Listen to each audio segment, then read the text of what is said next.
Did you know St. Patrick wasn't actually born in Ireland, or that the snakes he banished may not have been snakes at all?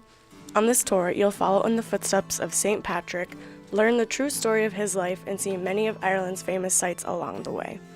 On day 1, you will pick up your rental car at Dublin Airport and make your way to Belfast. Along the way, you can stop at the famous Newgrange to see the Passage Tomb or the Battle of the Boyne Centre to learn the details of Ireland's bloodiest battle in history. In Belfast, be sure to pay a visit to Titanic Belfast, the most visited tourist attraction on the island of Ireland. The state-of-the-art exhibit expands over 9 galleries, drawing together special effects, dark rides, full-scale reconstructions, and innovative interactive features to explore the Titanic story in a fresh and insightful way. You can take the rest of the evening to explore Belfast.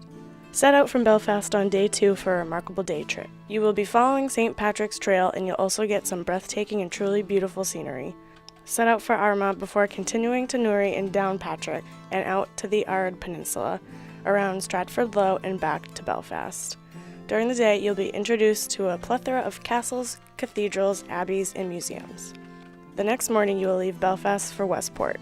Be prepared for a long drive as you are going all the way to the northeast of Ireland to the west. To break up the trip, you can stop for lunch in Elliskin, a lovely town wedged between the upper and lower parts of Lough Erne. You can also stop in Carrick-on-Shannon, the county town of Leitrim. When you arrive in Westport, you can take the time to explore the town and relax before going to your accommodation for the night. On the morning of day 4, you will climb Croagh Patrick before resting in the evening in the beautiful little town of Westport.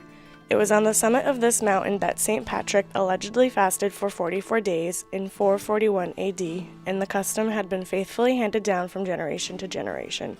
Croagh Patrick is 5 miles from the picturesque town of Westport, and its cone-shell shape soars majestically above the surrounding countryside. Magnificent views of Clew Bay and the surrounding South Mayo countryside are spectacular from all stages of the ascent of the mountain.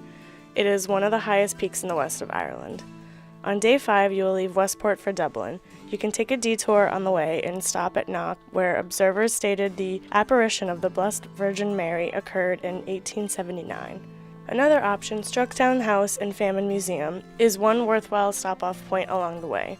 A tour of the house gives an intimate insight into life from Ireland's historic past. The Irish National Famine Museum tells a different story and highlights the parallels between a tragic chapter of Irish history and contemporary global hunger.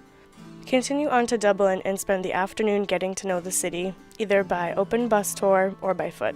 Use the open top bus tour as your mode of transport on day 6. Hop on and hop off at any attractions you might be interested in touring. Your options include places like Guinness Storehouse, Jameson Distillery, and Trinity College, where the Book of Kells is housed. You can also visit Glasnevin Cemetery and St. Patrick's Cathedral, the national cathedral for the Church of Ireland.